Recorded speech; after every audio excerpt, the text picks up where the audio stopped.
Let me share a story nearly everyone has lived, yet almost no one fully expresses. It's the story of being left out. Picture a child standing at the edge of a playground, watching others laugh, run, and bond effortlessly. Their hands move nervously, their chest tightens, and a quiet question forms inside. What separates me from them? At first, it feels like a passing moment, something small. But the longer it lingers, the deeper it embeds itself into memory. If you've ever been that child, even briefly, you already understand how heavy silence can feel when it carries rejection. And even if you haven't, you've likely encountered that same loneliness in another form later in life. Because exclusion isn't limited to childhood. It appears in classrooms, within families, at work, and across society. And its psychological impact is far more profound than most people assume. Here's the unsettling truth: humans are biologically wired to belong. Just like we need food, water, and safety, we need connection. Research in neuroscience shows that social rejection activates the same brain regions as physical pain. That's why a dismissive glance or a quiet laugh can feel like an invisible wound. For a child still forming their understanding of the world, these moments go even deeper. They don't just pass, they reflect back meaning. They become internal mirrors that whisper, "You are not enough." Being excluded isn't just missing out on play, it creates a sense of invisibility. And over time, that invisibility reshapes how someone sees themselves. So, why does it hurt this much? To understand that, we have to zoom out, not just to childhood, but to human evolution. For most of our history, belonging wasn't optional, it was survival. A person alone faced danger. A group meant safety, shared resources, and protection. Because of this, our nervous system developed a powerful signal. Being excluded equals threat. Even today, despite living in a more secure world, our biology hasn't changed. The brain and body still respond to rejection as if it's dangerous. That's why the excluded child doesn't just feel sadness. They feel something deeper, something almost primal. Stress hormones surge, awareness sharpens. Every glance is analyzed. Every moment of not being included is noticed. Gradually, a pattern begins to form. The child starts anticipating rejection before it even happens. They hold back. They stay quiet. They filter themselves. A belief quietly takes root. If I don't stand out, maybe I won't be pushed away. Now imagine how this evolves over time. The playground becomes the workplace. The classroom becomes society. And unless something interrupts this pattern, that invisible barrier follows them into adulthood. They may succeed. They may be surrounded by people. But somewhere inside, that same voice remains. What if I don't belong? What if they leave? And here's the paradox. This fear of exclusion often shapes behaviors that make connection more difficult. They might become overly careful, withdraw too much, or hide parts of themselves. In trying to avoid rejection, they unintentionally reinforce it. But the story doesn't end there. Exclusion doesn't only affect those who experience it, it also shapes those who create it. From an early age, children begin to understand social dynamics and group power. Sometimes exclusion isn't even intentional cruelty. It can be a way of defining boundaries, a way of signaling this is us and that is not. Psychologists describe this as in-group versus out-group behavior, and it exists everywhere, from childhood interactions to global systems. Our need to belong is so strong that, at times, we distance others just to secure our own place. And while the excluded child carries emotional wounds, those doing the excluding are also learning about hierarchy, identity, and empathy. These seemingly small moments ripple outward, shaping not only individuals but entire cultures. What makes this even more impactful is how deeply exclusion influences identity. A child repeatedly left out may not conclude that others are unkind. Instead, they internalize it. There must be something wrong with me. This is where the mind takes a dangerous turn. The experience becomes personal. It shifts from "they excluded me" to "I am someone who doesn't belong." Over time, that belief hardens into identity, and identity quietly directs behavior. Years later, that same person might hesitate to apply for opportunities, form relationships, or express themselves creatively, not because they lack ability, but because they carry an invisible label, outsider. A few moments on a playground can echo across a lifetime. And yet, there's a powerful contradiction here. Many of the most perceptive, creative, and empathetic individuals were once those same excluded children. Why? Because being on the outside creates a different perspective. When you're not fully inside the group, you begin to notice what others overlook. You observe patterns. You understand dynamics.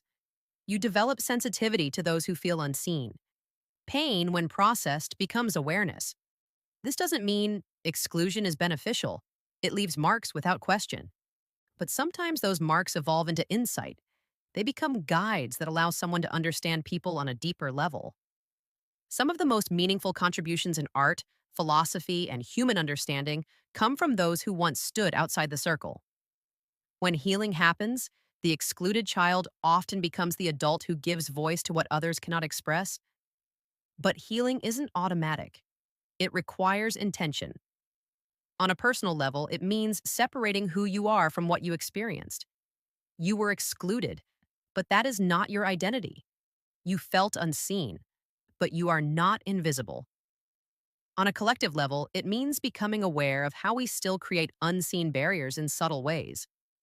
Research shows that prolonged loneliness doesn't just affect emotions, it impacts the body.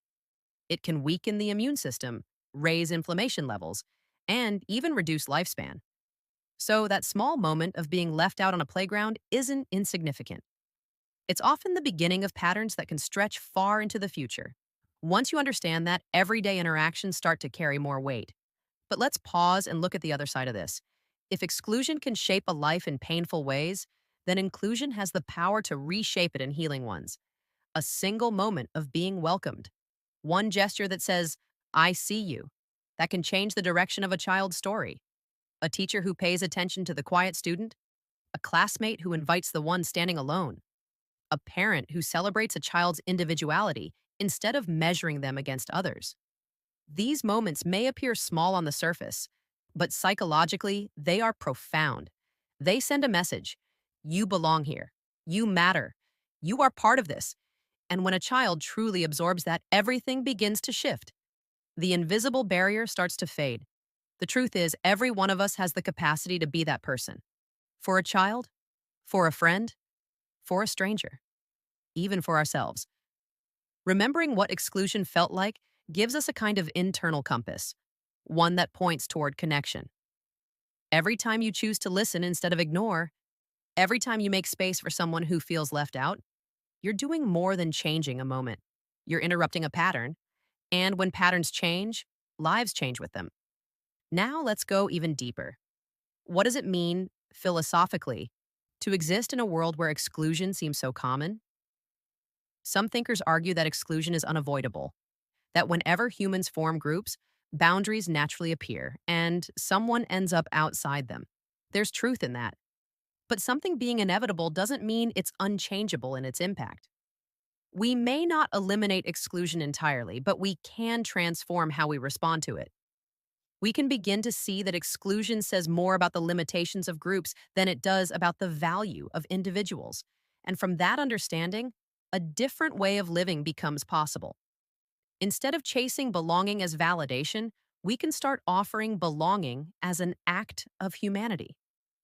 In that sense, the excluded child becomes a kind of teacher, a teacher of empathy, of resilience, of what it means to carry pain and still choose openness. Most of us still carry that child within us, and maybe one of the most powerful acts of healing is turning inward and saying the words we once needed to hear. You belong, you always have. Even if others couldn't recognize it, your worth was never absent. Saying this, quietly, internally, can shift the direction of a life. Because true belonging isn't about fitting into a circle defined by others. It's about realizing the circle was never truly closed. We are already part of something larger, something human, something shared. So where does this leave us? Where does this leave with a responsibility to notice the excluded child, not only in others, but within ourselves? To ask, where might I be maintaining invisible barriers? Who around me feels unseen or unheard? What small action could I take today to remind them they matter? These aren't abstract reflections, they're practical choices. Because in every environment, schools, families, workplaces, someone is quietly carrying the weight of exclusion right now. And your awareness, your kindness, your invitation could be the moment that changes their trajectory. Here's the final thought: the excluded child is not a symbol of weakness, it's a reflection of truth, a reminder that every human being shares the same core longing to belong, to matter, to be recognized. When we truly understand that, we begin to shape a different kind of world. A world where belonging isn't something you have to earn, but something we offer freely. A world where no one stands on the sidelines, questioning what separates them from others. A world where simple acts, words, attention, compassion quietly transform lives. So the next time you see someone standing apart or feel yourself pulling back into silence, remember this: the story doesn't have to end in exclusion. It can end in recognition, in connection, in the simple, powerful act of saying, "You belong," and maybe in offering that to others, we finally begin to believe it ourselves. Don't forget subscribe, like the video, and turn on notifications.